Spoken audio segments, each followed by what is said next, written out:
Hello student, last lecture में हमने total 6 points discuss कर लिए हैं। उसमें एलिमेंट हो कंपाउंड जिनका रिजल्टेंट चार्ज 0 होता है उसके बारे में मैंने बता दिया था। उसके बाद पीरियोडिक टेबल में तो एलिमेंट का स्टेट 0 ही होता है, लेकिन स्टेबिलिटी के लिए वो सब बाहर आते हैं और बाहर जब आएंगे तो ऑब्वियसली उनका स्टेट चेंज होगा। स्टेट चेंज होगा मतलब दो पॉसिबिलिटी है, 0 से पॉजिटिव भी हो सकता है और 0 से नेगेटिव भी हो सकता है। और आगे के लेक्चर में जो मैंने डिस्कशन किया था उसमें पहले हमने फर्स्ट ग्रुप वालों को बाहर निकाला था और फर्स्ट ग्रुप वाले जब बाहर निकले थे तो उनके लिए भगवान ने एक ही प्लान दिया है, प्लान ए, मतलब उनको +1 में रहना है किसी भी दूसरे एलिमेंट के साथ, इट मींस इन कंपाउंड। तो वो सब मैंने बताया था। तो उनका रेंज हो गया था 0 to +1, 0 घर पे +1 बाहर, ऐसे याद रखो। बाद में सेकंड ग्रुप वालों को भी बाहर भेजा था, घर पे वो सब भी वो भी 0 थे, बाहर वो +2 में रहेंगे, तो उनके लिए रेंज होगी 0 to +2। बाद में पर्टिकुलर एल्यूमिनियम जिस ग्रुप का मेंबर है वो सारे एलिमेंट के लिए रूल नहीं है, प्लान ए नहीं है, ओनली फॉर एल्यूमिनियम। घर पे 0, फिर बाहर जाओ +3 बनाओ दूसरे के साथ, क्लियर। और बाद में हैलोजन ग्रुप जो है 17 नंबर का जो ग्रुप है उसमें सभी एलिमेंट के लिए रूल नहीं है, फ्लोरीन के लिए रूल बताया था। फ्लोरीन जब घर से बाहर निकलेगा तो उनको भगवान ने बोल दिया है कि तुम्हें -1 में रहना है, क्लियर। तो वहां पे उसका जो स्टेट है वो डिक्रीज होता है, घर पे 0 था, बाहर माइनस हो गया और बाकी सबका क्या हुआ था, प्लस और माइनस रहता, प्लस हुआ था। तो ये सब फिक्स हो जाता है। आज के लेक्चर में हम दूसरे कुछ पॉइंट डिस्कस करते हैं और ऐसे एलिमेंट जो बेसिक एलिमेंट है जो आपके सामने हर रोज आते हैं केमिस्ट्री में, तो ऐसे कुछ एलिमेंट्स के बारे में भी आपको पता होना चाहिए। जैसे हाइड्रोजन के बारे में कि हाइड्रोजन घर पे तो चलो 0 है, घर के बाहर वो क्या कर रहा है वो भी आपको पता होना चाहिए। हाइड्रोजन के बाद दूसरा एक एलिमेंट है कार्बन, तो कार्बन घर के बाहर क्या कर रहा है वो भी पता होना चाहिए, क्योंकि कार्बन है, नाइट्रोजन है, ऑक्सीजन है और हैलोजन है, ये जितने भी एलिमेंट अभी मैंने आपको बताए वो ज्यादातर कंपाउंड के अंदर आपको मिलते हैं, सल्फर है। तो ऐसे एलिमेंट के बारे में भी आपके पास नॉलेज होना चाहिए। केमिस्ट्री का कोई भी कंपाउंड आप देख लो, लिखो आप, तो उसमें देख लेना या तो कार्बन वाला होगा, hydrogen, nitrogen, sulphur, oxygen, halogen, उस बेस पे ही आपके सामने क्वेश्चंस आएंगे। और इसीलिए वो सब जो एलिमेंट है उनके बारे में भी आपको पता होना चाहिए, ठीक है। तो सबसे पहले हम स्टार्ट करते हैं हाइड्रोजन के बारे में। अब हाइड्रोजन जो घर पे होगा तब तो 0 ही है, अब घर के बाहर में लिखा, ठीक है। तो चलो, तो हाइड्रोजन जब घर से बाहर निकलता है तो ज्यादातर वो इलेक्ट्रॉन लूज करता है, मतलब कितने इलेक्ट्रॉन, 1, और इसीलिए नॉर्मली उसका स्टेट +1 तो रहता है। फिर भी कभी कभी कुछ दिक्कतें आ सकती है, तो वो मैं यहाँ बता रहा हूँ, ठीक है। तो जनरली पहले हाइड्रोजन के बारे में, generally oxidation state of hydrogen in any compound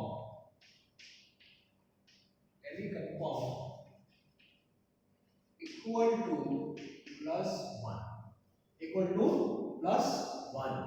example में मैं लिख रहा हूँ, +1 वाले बहुत है, जैसे हाइड्रोजन क्लोराइड, इसमें H का स्टेट होगा +1।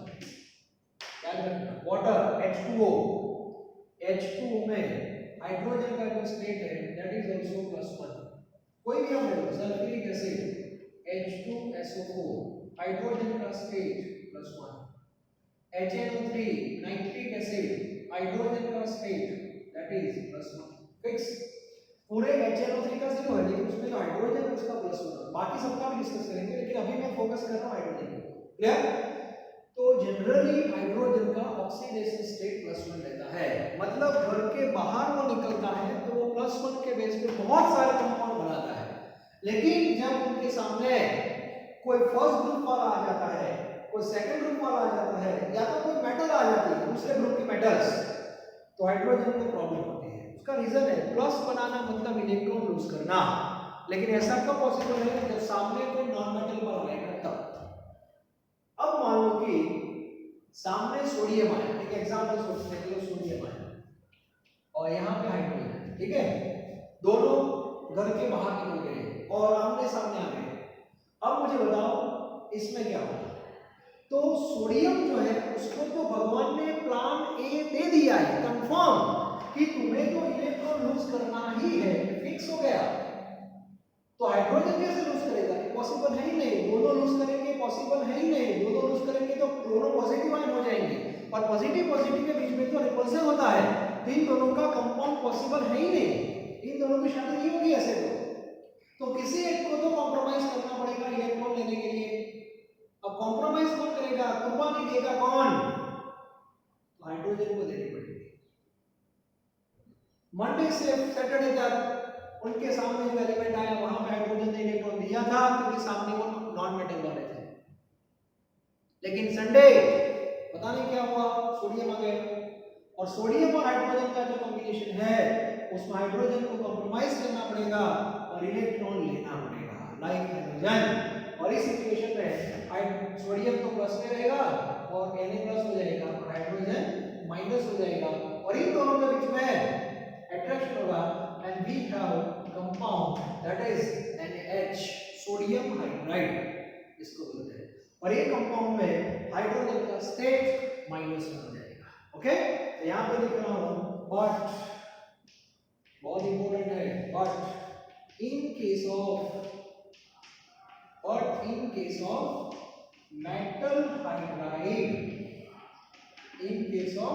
metal hydride oxidation number or state, oxidation number of hydrogen always equal to -1, इसका -1, क्लियर? तो एग्जांपल लिख रहे हैं, चलो सबसे पहले सोडियम हाइड्राइड NaH, उसमें H का स्टेट होगा -1 और एमसीक्यू लेवल पे ऐसे क्वेश्चन आएंगे जहां पे स्टूडेंट गलती कर सकते हैं क्योंकि उनके दिमाग में बस हाइड्रोजन +1, हाइड्रोजन +1, हाइड्रोजन +1, एग्जाम में NaH आएगा तो वहां पे -1, ठीक है। ऐसे दूसरे metal hydride means compound containing metal as well as hydrogen। तो सोडियम क्या है? मेटल है। मैग्नीशियम के बारे में सोचते हैं, मैग्नीशियम, तो मैग्नीशियम में फॉर्मूला बनती है MgH2, तो इसमें भी हाइड्रोजन का स्टेट होगा -1। आप बोलोगे सर इसमें NaH बना तो उसमें MgH क्यों नहीं? दिमाग लगाओ, मैग्नीशियम के सामने जब हाइड्रोजन आएगा तो मैग्नीशियम तो 2 इलेक्ट्रॉन लूज करने वाला है, वो सबको पता है, तो यहां से तो 2 इलेक्ट्रॉन निकलेंगे। अब एक हाइड्रोजन की कैपेसिटी एक इलेक्ट्रॉन को गेन करने की होगी, तो 2 इलेक्ट्रॉन को गेन करना है तो 2 डिफरेंट हाइड्रोजन है, क्लियर?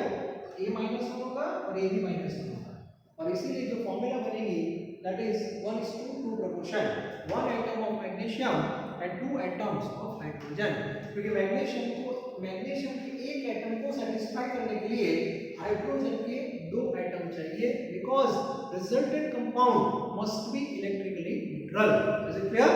फॉर्मूला बनेगी MgH2। ऐसा बहुत होगा, एल्यूमिनियम है तो वो तो 3 इलेक्ट्रॉन लूज करेगा, तो सामने आपको 3 हाइड्रोजन चाहिए, क्लियर? तो यहां पे इसका स्टेट होगा -1। दूसरा एक बेस्ट एग्जांपल है, इसको बोलते हैं लिथियम एल्यूमिनियम हाइड्राइड। स्टूडेंट यहां पे गलती करते हैं, लिथियम क्या है? मेटल, एल्यूमिनियम क्या है? मेटल है, तो मेटल हाइड्राइड होगा कि नहीं? तो हाइड्रोजन का स्टेट यहां पे होगा -1। तो ऐसे बहुत सारे एग्जांपल है, यहां पे मैं स्टार भी कर रहा हूं क्योंकि बहुत इंपॉर्टेंट है, क्लियर? और उसके बाद मैं यहां पे लिख रहा हूं रेंज। चलो मिनिमम और मैक्सिमम, तो सबसे पहले मुझे बताओ हाइड्रोजन के 3 स्टेट हुए ना सर? 2 ही हुए, +1 और -1, कि 0 बन गए? हां, 0 तो सबका होता है, कहां पे? एलिमेंट फॉर्म में, घर के अंदर किसी के साथ वो जुड़ा नहीं है, शादी नहीं हुई है, क्लियर? तो वहां पे 0 है, तो मिनिमम कौन सा हुआ? -1 और मैक्सिमम +1, तो रेंज क्या होगी? -1 to +1, क्लियर? ये हो गया मिनिमम और ये हो गया मैक्सिमम, बीच में 0 आ गया, हां यस, तो 0 लिखने की जरूरत नहीं है, तो ये भी क्लियर होना चाहिए। भगवान ने कुछ एलिमेंट्स है उनको दो प्लान दिए, प्लान ए प्लान बी। तो हाइड्रोजन घर से बाहर निकलता है तो उसके दिमाग में +1 ही होता है, मुझे +1 बनाना है, +1 बनाना है, लेकिन सामने आ गई मेटल तो कॉम्प्रोमाइज करना पड़ा और इलेक्ट्रॉन गेन करना पड़ा, -1 में रहना पड़ा। क्लियर? तो प्लान बी है -1। तो हाइड्रोजन के बारे में मैंने आपको बताया। उसके बाद नंबर 8, इसके बाद कार्बन, जो मेन एलिमेंट है उसके बारे में बता रहा हूं मैं आपको, जिसके सारे एलिमेंट ज्यादातर कंपाउंड के अंदर होते हैं, तो उनका रेंज आपको पता होना चाहिए। क्लियर? कार्बन की बात करते हैं। चलो, कार्बन जो है वो घर पे तो 0 ही होगा, अब घर के बाहर जब निकलता है तो उसके दो प्लान क्या होंगे? ये सारे प्लान एक प्लान की वाले ही है। तो दूसरा मैं इनको बता रहा हूं आपको थोड़ा। चलो मुझे बताओ, कार्बन जो है, कार्बन उसका एटॉमिक नंबर क्या है? 6। क्लियर है? अब कार्बन को इनर्ट जैसा बनना है, तो इनर्ट मतलब हीलियम नियॉन ये सब है कि नहीं, तो कार्बन के ऊपर और नीचे, आगे और पीछे कौन से दो इनर्ट है? तो ऊपर हीलियम है जहां पे 2 एटॉमिक नंबर है और नीचे नियॉन आता है, इसका नंबर 10 है। तो कार्बन जब घर से बाहर निकलेगा तो उसके दिमाग में दो प्लान होंगे, आइदर बिकम लाइक हीलियम और बिकम लाइक नियॉन, मतलब वो दो ऑप्शन के साथ आगे बढ़ेगा। क्लियर? अब कार्बन को हीलियम जैसा बनना है तो ऑब्वियसली उसको 4 इलेक्ट्रॉन यूज करने पड़ेंगे, ऐसा हुआ ना? यस। तो स्टेट हो जाएगा उसका +4, ऐसा बोल सकते हैं। उसके लिए बहुत मेहनत भी करनी पड़ेगी, लेकिन अभी याद रखो +4, सिंपल वे में आपको बता रहा हूं। और यदि वो सेट नहीं हुआ तो दूसरा ऑप्शन जो उसके पास है प्लान बी नियॉन, उसके लिए उसको 4 इलेक्ट्रॉन गेन करने पड़ेंगे, वो भी फिक्स हो गया। तो यहां से उसकी जो रेंज है वो फिक्स हो जाती है। क्लियर? तो अभी मैं डायरेक्ट आपको रेंज बता रहा हूं पहले, उसके बाद एग्जांपल लेते हैं। ठीक है? रेंज, तो कार्बन जो है उसमें मिनिमम रेंज कौन सी रहेगी? दैट इज -4 और मैक्सिमम +4। 0 बीच में आ गया कि नहीं? यस। तो पूरा केमिस्ट्री आप ढूंढ लो, पूरा केमिस्ट्री, कार्बन किसी भी कंपाउंड के अंदर आप ले लो, ऑर्गेनिक केमिस्ट्री पूरा अपने आपको पढ़ना बाकी है अभी हो। ऑर्गेनिक में तो कार्बन कार्बन कार्बन ही है, ऑर्गेनिक का हीरो ही कार्बन है।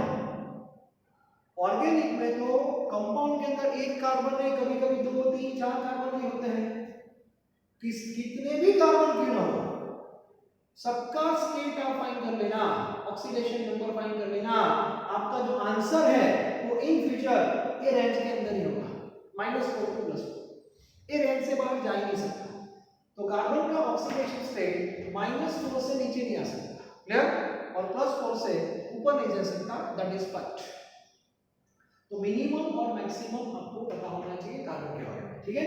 अब मैं आपको 2-3 एग्जांपल बता रहा हूं जिसमें मिनिमम भी स्टेट होगा और मैक्सिमम भी होगा।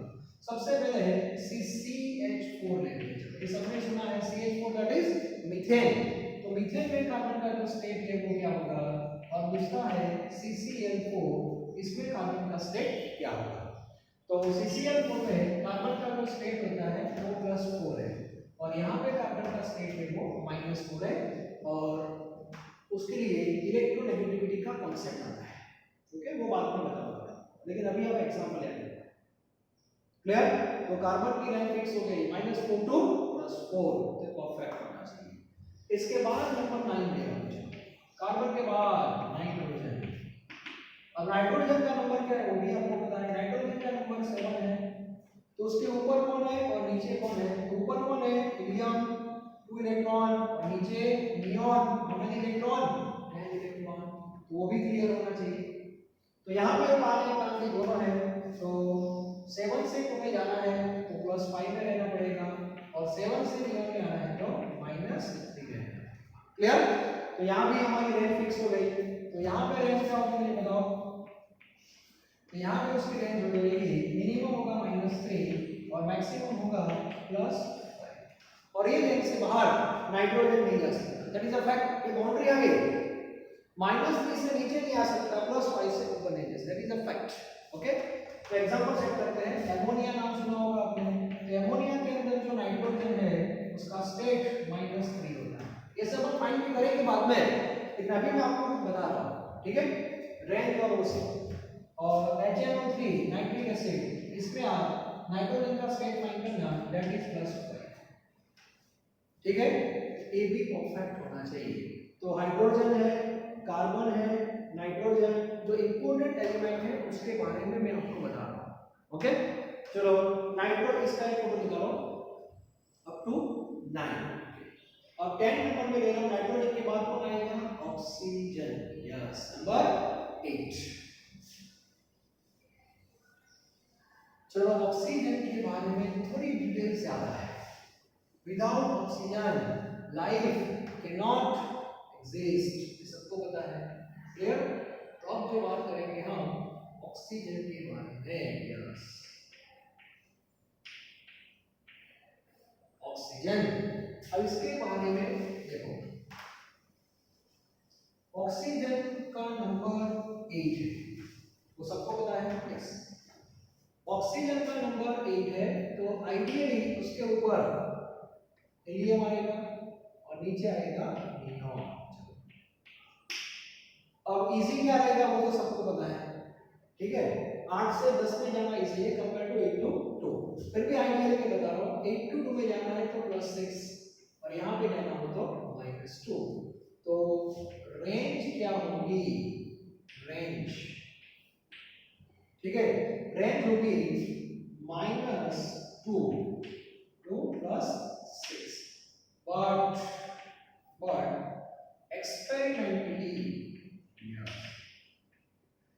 but experimentally, range that is -2 to +8। ठीक है, मतलब पॉसिबिलिटी है -2 से +6 तक जाने की आइडियली थियोरेटिकली, लेकिन सिचुएशन बहुत टफ है। मतलब ऑक्सीजन ज्यादा से ज्यादा -2 वाले कंपाउंड को बहुत को बनाएगा, ये पता तो पूरा लिस्ट बहुत है, लेकिन वो पॉजिटिव में जब जाता है तो उसके बहुत लिमिटेड कंपाउंड मिलेंगे। बेसिकली ऑक्सीजन को नॉन मेटल में लेते हैं क्योंकि उनकी टेंडेंसी इलेक्ट्रॉन गेन करने की होती है। नाइट्रोजन में भी देखो पॉजिटिव की कंपेयर में नेगेटिव वाले कंपाउंड ज्यादा होंगे। मतलब कोई भी एलिमेंट घर से बाहर निकलेगा तो सबसे पहले तो वो ट्राई क्या करेगा, जो उनके लिए इजी बनता है वो ज्यादा होगा। ठीक है, नॉन मेटल वाले बाहर आएंगे तो उनके दिमाग में इलेक्ट्रॉन लेने की टेंडेंसी होगी क्योंकि लेना उनके लिए इजी है, तो नेगेटिव स्टेट वाले कंपाउंड ज्यादा होंगे कंपेयर टू पॉजिटिव। लेकिन मान लो कि कोई देने वाला मिला ही नहीं तो फिर वो दे भी सकते हैं, डिपेंड ऑन कंडीशन। लेकिन ऐसे कंपाउंड बहुत लिमिटेड होते हैं। अब ऑक्सीजन ज्यादा से ज्यादा 8 से 10 में जाना कितना इजी है, तो ज्यादातर ऑक्सीजन लेता ही है इलेक्ट्रॉन, देता बहुत कम है। तो नेगेटिव वाले तो कंपाउंड उसके बहुत है, पॉजिटिव वाले कंपाउंड बहुत रेयर मिलेंगे, और जो मिले हैं वो भी +2 तक ही मिले हैं, आगे मिले ही नहीं है। इसीलिए ऑक्सीजन की जो प्रैक्टिकली रेंज जो फाउंड की है दैट इज -2 to +2। क्लियर? आपको इसके बेस पे एग्जांपल लिखने हैं -2 से +2। तो 1 बाय 1 हम एग्जांपल सेट करते हैं। ठीक है, यहां पे लिख रहा हूं मैं in oxide compound. Yes, which in oxide compound, okay,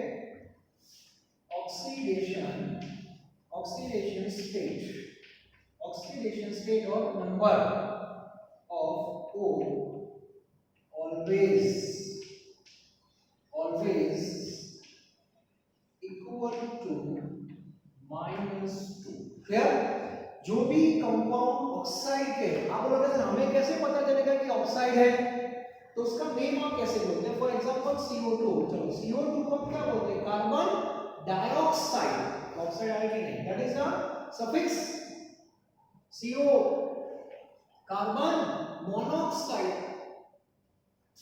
H2O, sir ये तो वाटर है, hydrogen oxide, CaO calcium oxide,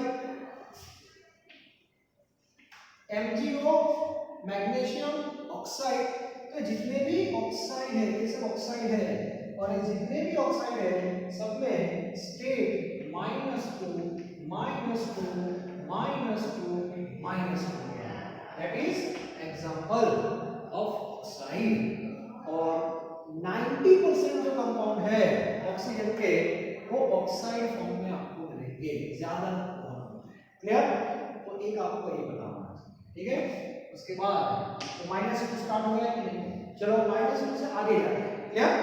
minimum वाले आगे, माइनस टू मिनिमम है और प्लस टू क्या है? मैक्सिमम है। तो मिनिमम से मैक्सिमम में जा रहे हैं, बीच में जो जो अवेलेबल है वो मैं आपको बता रहा हूँ। क्लियर? चलो नेक्स्ट, इन पेरोक्साइड, इन 1 मिनट यहाँ पे लिखती मैं ऑक्साइड आयन का सिंबल में लिखते हैं। ऑक्साइड आयन, इसका सिंबल क्या होगा? O-2 होगा, ये उसका सिंबल है, ठीक है। ऑक्साइड आयन का सिंबल है O-2, याद रखना। जैसे हर एक का एक सिंबल होता है, सल्फेट आयन, तो सल्फेट आयन का सिंबल क्या है? SO3 नहीं, SO4-2। हाँ, तो वैसे ऑक्साइड आयन का सिंबल है O-2। चलो आगे बढ़ते हैं। In peroxide compounds, in peroxide compounds oxidation state of oxygen always equal to -1 वाला है पेरोक्साइड। और पेरोक्साइड वाले आपको भी बहुत कम आपने नाम पहली बार सुना होगा पेरोक्साइड। तो पेरोक्साइड वाले हमारे पास कंपाउंड है, बहुत लिमिटेड है, फिर भी दो तीन आपको बता रहा हूं। दैट जैसे H2O2, ये नाम शायद आपने सुना होगा, दैट इज हाइड्रोजन पेरोक्साइड, ठीक है। तो इसमें जो ऑक्सीजन है इसका स्टेट याद रखना -1, पेरोक्साइड में भी इतना याद रखना। यस, बाद में Na2O2, इसमें जो ऑक्सीजन है इसका स्टेट है -1, ठीक है। और पेरोक्साइड के लिए ऐसा है, मान लो कि H2O2 है, थोड़ा मैं आइडिया दे रहा हूँ। H2O2, तो H2O2 का स्ट्रक्चर ऐसा होता है HOOH, हाइड्रोजन पेरोक्साइड। इसमें ये जो पार्ट है, this part is known as peroxide. ये पार्ट जो है वो पेरोक्साइड है, और ये जो ऑक्सीजन है इसके ऊपर जो चार्ज होता है वो -1 होता है। वो आगे भी मैं प्रूव कर दूंगा, लेकिन अभी आप ऐसे याद रखो। तो पेरोक्साइड आयन का सिंबल क्या होगा बताओ? पेरोक्साइड आयन जो है इसका सिंबल क्या होगा? पेरोक्साइड आयन का सिंबल ज्यादा तो सर यहाँ पे वो -2 लिखा ना, तो यहाँ पे लिख देंगे सर वो -1। This is totally wrong. ये पेरोक्साइड आयन को ऐसे नहीं लिखते। पेरोक्साइड आयन का सिंबल है, जो ऑक्सीजन है तो लिखना ऐसे है O2, फिर उसके ऊपर चार्ज लिखना है, तो -1 कितना होगा? -2। So this is symbol of peroxide ion. तो पेरोक्साइड क्या है वो क्लियर होना चाहिए, पेरोक्साइड, ठीक है। तो ऑक्साइड में -2, पेरोक्साइड में स्टेट -1, लेकिन सिंबल जो है दैट इज O2 -2। मतलब ये जो -2 चार्ज लिखा है वो एक ऑक्सीजन का नहीं है, दोनों का कंबाइंड चार्ज -2 है, तो इंडिविजुअल कितना हुआ? -1। क्लियर? अभी भी तो -1 वाला आ गया, चलो -2 हो गया, -1 वाला भी आ गया। अभी थोड़ा और आगे जाते हैं, ठीक है।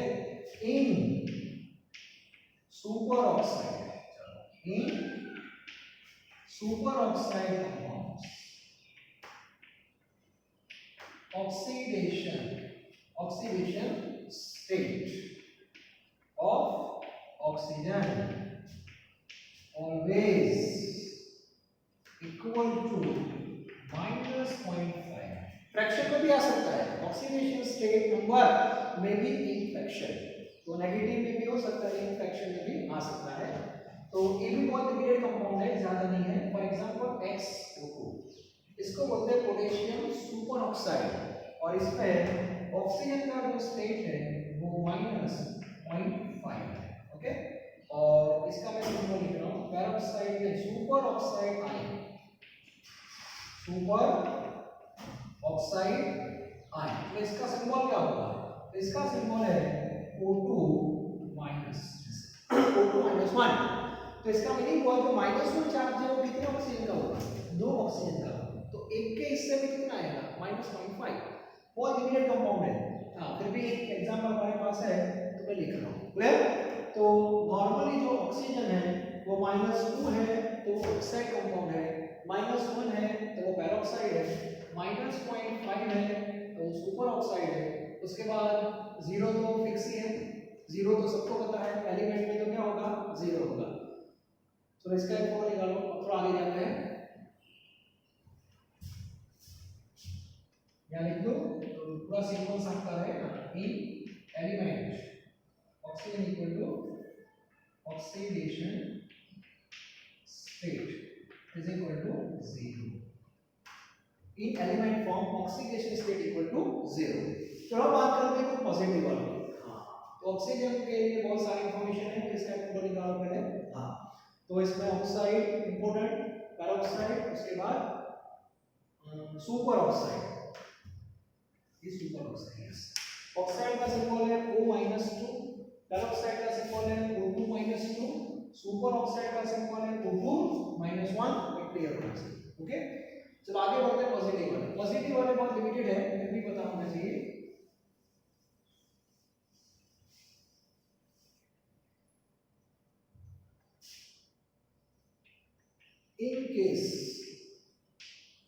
in case of compound with F fluorine, yes, oxygen का फ्लोरीन के साथ जब कंपाउंड बनेगा, कॉम्बिनेशन होगा, तब उनका पॉजिटिव आ सकता है। उसका रीजन फ्लोरीन का पहले से नेगेटिव फिक्स है, तो ऑक्सीजन को कंपल्सरी पॉजिटिव में रहना पड़ेगा। क्लियर? यदि उसको फ्लोरीन के साथ शादी करनी है तो सीधी सी बात। In case of compound with fluorine, oxidation state of oxygen is positive. वो पॉजिटिव हो सकता है। क्लियर? मतलब ऑक्सीजन को फ्लोरीन के साथ शादी करनी है तो उसको पॉजिटिव रहना पड़ेगा। ये सामने फ्लोरीन का स्टेट फिक्स है, कौन सा? -1। तो उसके हमारे पास दो कंपाउंड एग्जांपल ले रहा हूं मैं, OF2। इसमें O का स्टेट होगा +2 और दूसरा है O2F2, इसमें O का स्टेट होगा +1। ये भी फिक्स कर दिया मैंने, क्योंकि उसको आगे अप्लाई करने वाला है नेक्स्ट लेक्चर में, लेकिन अभी आपके पास ये सब बेसिक इंफॉर्मेशन होनी चाहिए। क्लियर? चलो तो प्लस वाले भी आ गए, तो रेंज पूरी क्लियर। -2, -1, -0.5, 0, +1 और +2। क्लियर? तो ये सारी रेंज आ गई और इसीलिए बोल सकते हैं ऑक्सीजन की रेंज जो है वो -2 से +2 तक है। अभी तक जितने भी कंपाउंड मिले हैं उसमें +3, +4, +5, +6 वाले मिले ही नहीं, तो हम क्या करें? और यदि आप ऐसा फाउंड कर दो तो आपको नोबेल प्राइज मिल जाएगा। क्लियर? तो ये डिटेल जो है that is based on oxygen. तो ये इंफॉर्मेशन बहुत इंपॉर्टेंट है। क्लियर? तो हाइड्रोजन हो गया, कार्बन हो गया, नाइट्रोजन हो गया, ऑक्सीजन भी हो गया, फ्लोरीन के बेस में है तो उसका तो -1 फिक्स है। हेलोजन की बात कर लेते हैं, चलो थोड़ी।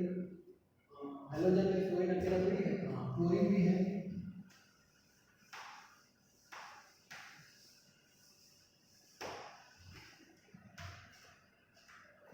नंबर 10,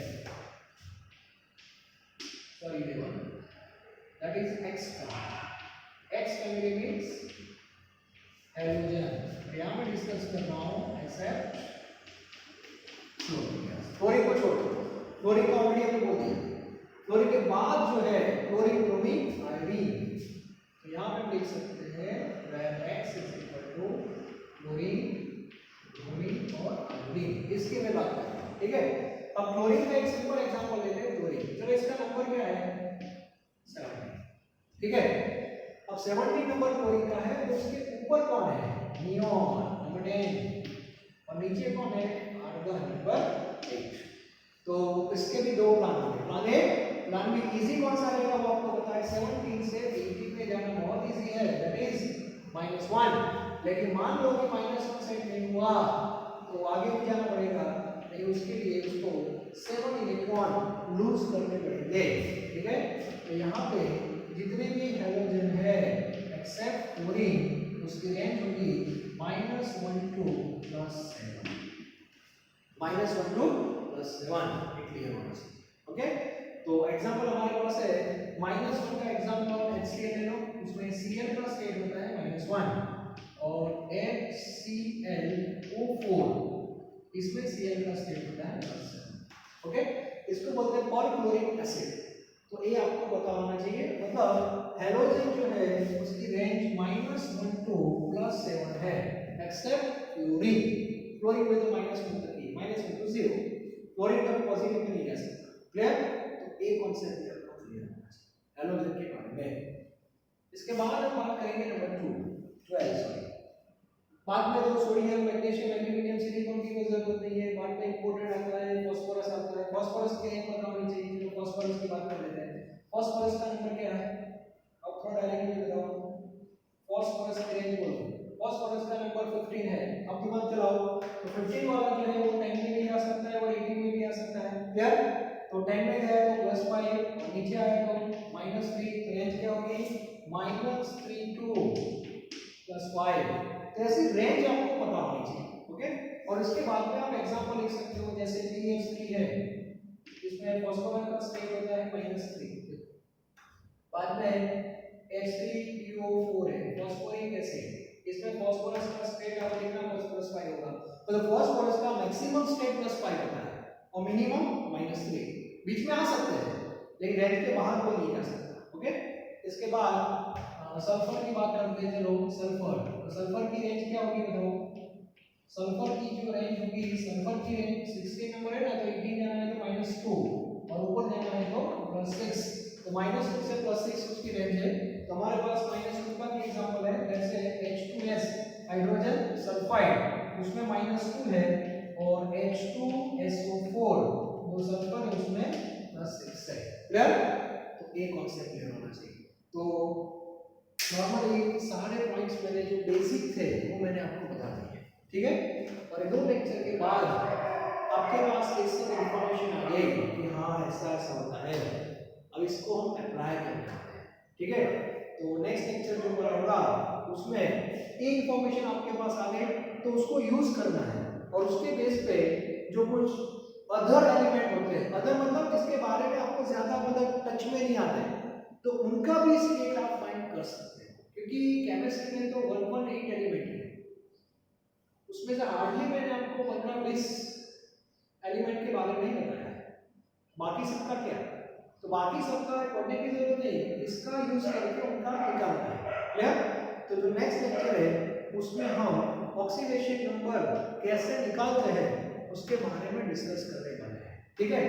आज का जो लेक्चर था उसमें मेन पहले हाइड्रोजन का निकाला, उसकी रेंज हो गई -1 to +1। इसके बाद कार्बन की रेंज हो गई -4 to +4, नाइट्रोजन की रेंज हो गई -3 to +5, ऑक्सीजन की रेंज हो गई -2 to +2, हेलोजन में -1 to +7 एक्सेप्ट फ्लोरीन और फास्फोरस और सल्फर। क्लियर? तो इतनी इंफॉर्मेशन तो आपके पास होनी चाहिए। ठीक है? Thank you.